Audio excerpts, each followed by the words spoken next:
कशाला? डबा कमी पडला का भात फडफडीत झाला?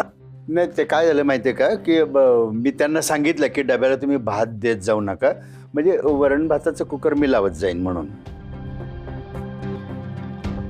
दाखव तुझा डबा. संपला. संपलेला डबा दाखव. घासायला दिला. मग खरकटा डबा दाखव. ईश्वर, सॉरी, म्हणजे काय माहितीये का, तुला तर माझं पथ्यपाणी माहिती आहे सगळं, आणि भाजीमध्ये तेलाचा अक्षरशः तवंग होता रे, म्हणून डबा परत पाठवला. सॉरी.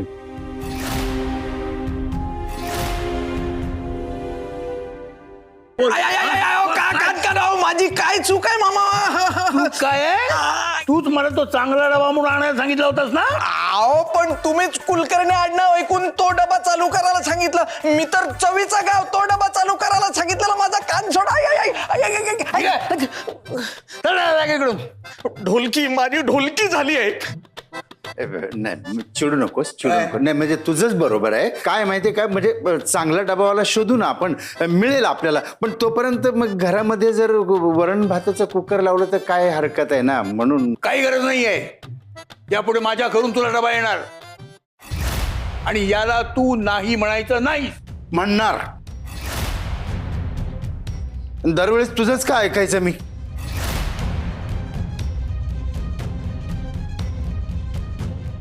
मी तुझ्या एवढा पण जवळचा नाहीये ईश्वर. आहेस ना, खूप जवळच आहेस. म्हणूनच म्हणतोय की मला समजून घे. हे बघ, मी विसरतो, कधी कधी माझ्या हातून चुका होतात, पण म्हणून मला लाचार करू नका रे. अशक, मला ना आता कुणावरच अवलंबून राहायचं नाहीये. माझं मन आजारी आहे, मेंदू थकलाय, पण शरीर धडधाकट आहे. ठीक आहे, तुला पाहिजे ते तू कर, पण कधी तुला जर माझी मदत लागली तर मला जरूर सांग.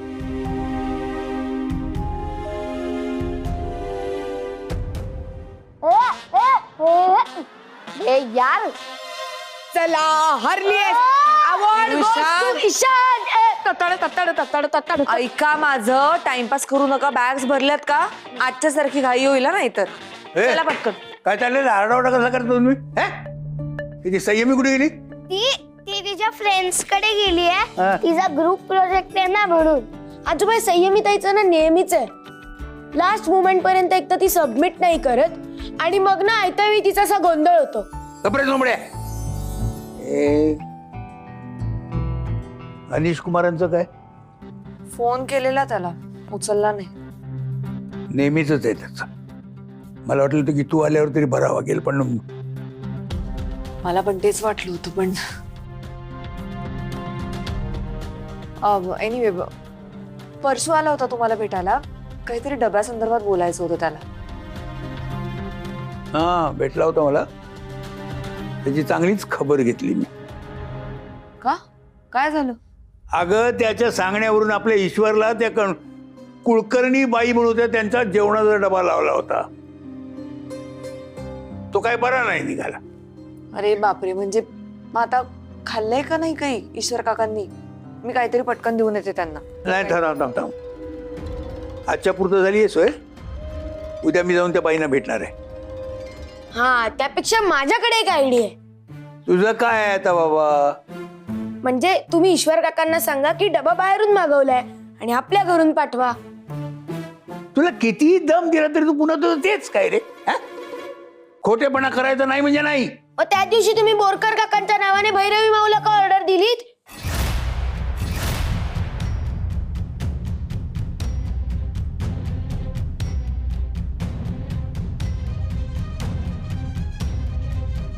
एक मिनिट, बाबा काय बोलतोय हा? ती ऑर्डर तुम्ही दिली होती? म्हणजे मी इतके जे फोन कॉल्स केले होते ते म्हणजे ईश्वर आणि रेयांशने घेतले होते. रेहान म्हणजे समाला पण माहिती आहे सगळं. मी फोन करते समाला.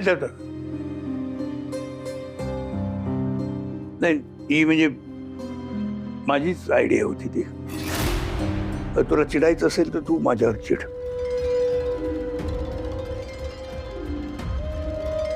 म्हणजे मला आत्ता सगळं स्ट्राईक होतंय की तुम्ही सगळ्यांनी मिळून हा प्लॅन केला होता आणि मला का केलं असं बाबा? तुला पहिली ऑर्डर मिळावी म्हणून. तुला पहिली ऑर्डर मिळाली असती ना तर पुढे तुझा बिझनेस चांगल्या रीतीने चालला असता. रागवलीस.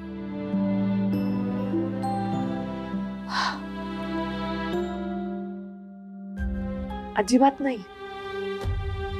बाबा. माझ्या वडिलांनी सुद्धा इतका विचार केला नसेल माझा जितका तुम्ही केलाय. माझाच माझ्या स्वतःवर विश्वास नव्हता पण तुमचा होता. होता नाही आहे आहे. मी शब्द देते तुम्हाला, मी हा बिझनेस मनापासून करेन आणि हो काय वाटेल ते होऊ दे. मी तुम्हाला डिसअपॉइंट नाही करणार.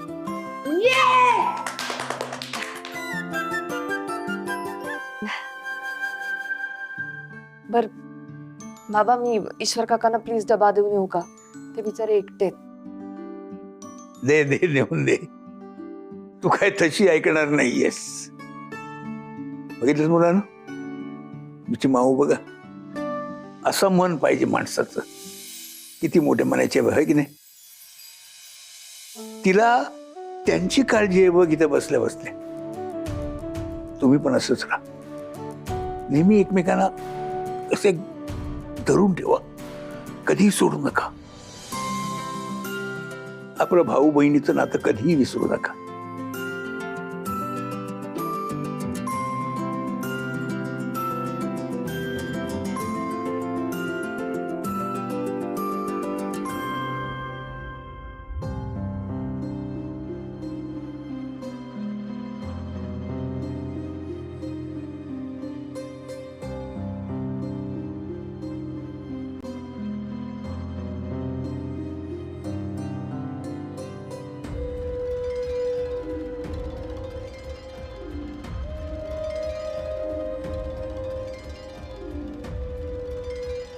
आजोबा, तुम्ही तुमच्या बहिणी बरोबर का नाही राहत?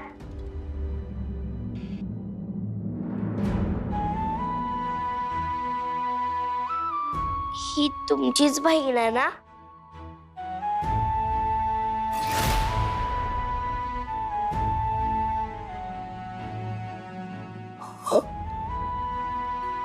हा फोटो तुला कुठे सापडला? मला ट्रंक मध्ये सापडला. आजोबा, आता या फोटोमुळे तुमच्या बहिणीला शोधणं इझी होईल ना?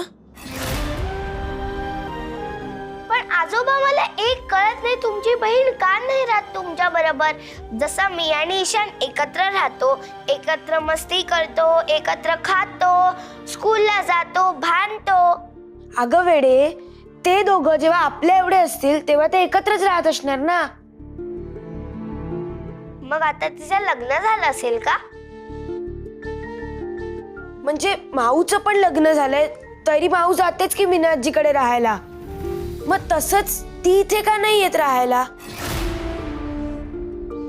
आजोबा, ही पण आमच्या आईबापांसारखी देवाघरी गेलीये का?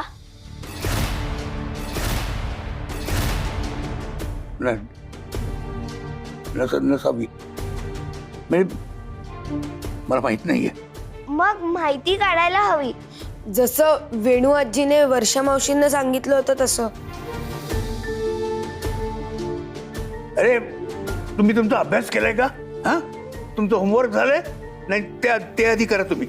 उगाच भलत्या गोष्टी तुम्ही लक्ष घालू नका. चला चला, जा इकडून चला.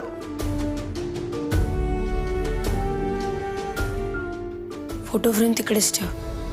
ओके माऊ, आम्ही करतो होमवर्क.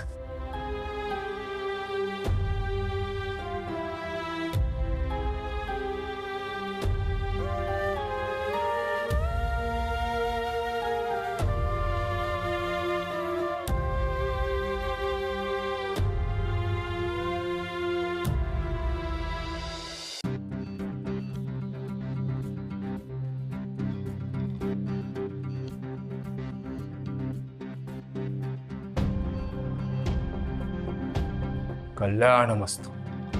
हा कल्याण मस्त. बाळा, आपल्याला वाटतं ह्या सृष्टीची निर्मिती आपण केली मानवाने आणि हिचा लोपही आपणच करू. पण असं काही नसतं. करता करविता तो एकच विधाता. आपण फक्त निमित्त मात्र. बरोबर आहे गुरुजी. आजपर्यंत या सगळ्या गोष्टींकडे मी दुर्लक्ष करत आलो, पण आज तुमच्यामुळे मला या सगळ्याचं महत्व समजतंय. म्हणून तर तुला घेऊन आलो ना यांच्याकडे. मोठी मोठी माणसं. विधात्याची रूपं अगणित आहेत आणि अगणित माणसांना ती अगणित दिसतात.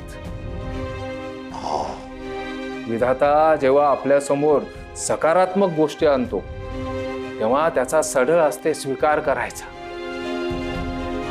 पण तो एखादा प्रश्न आपल्या समोर निर्माण करतो आणि परीक्षा उभी ठाकतो तेव्हा अभ्यास करायचा.